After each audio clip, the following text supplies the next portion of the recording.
Welcome to this week's Pro AVL Rundown, which for the first time is jointly hosted by me here in the office and Richard out on location braving an Indonesian thunderstorm.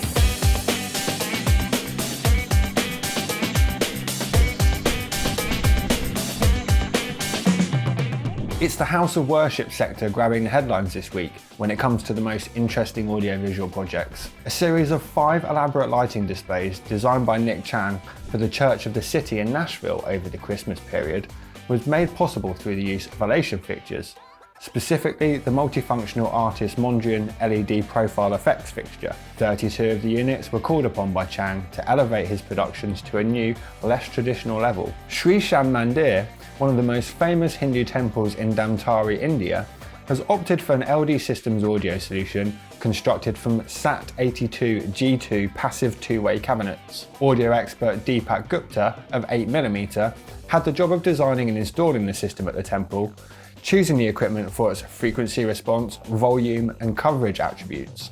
Over in Kerala, prominent Catholic house of worship, Manjamal Church, has been outfitted with a mixed Martin Audio and British acoustic solution. The team at Vahaba Megatech used Martin Audio's BLX and BA series as the focal products of the system.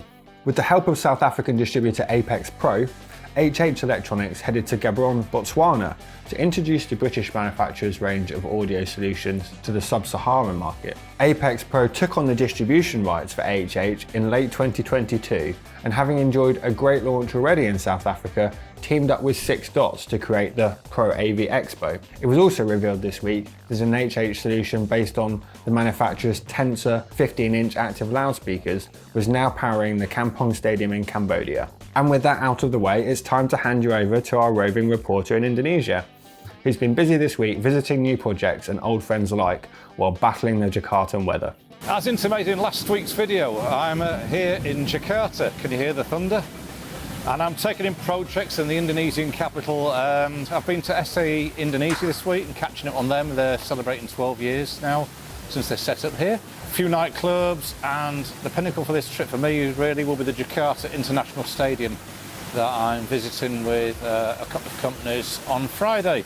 The traffic, well, and the weather, it's challenging. Any local will testify to that. The MRT will be built, I'm assured, in a few years' time. I'll still be working by then, so I'm looking forward to travelling on it. Next week I'm going to be in Kuala Lumpur, the Malaysian capital. It was my first time there since the C word began, and I'm looking forward to catching up with the locals there, seeing people at the ABU. Again, first time in 3 years that the Asia Broadcast Union has been participating with a 4-day event.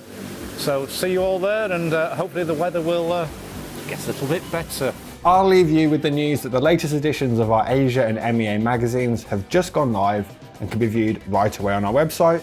Meanwhile, you can stay up to date with Richard's trip through regular blog posts on our social media pages. See you next week.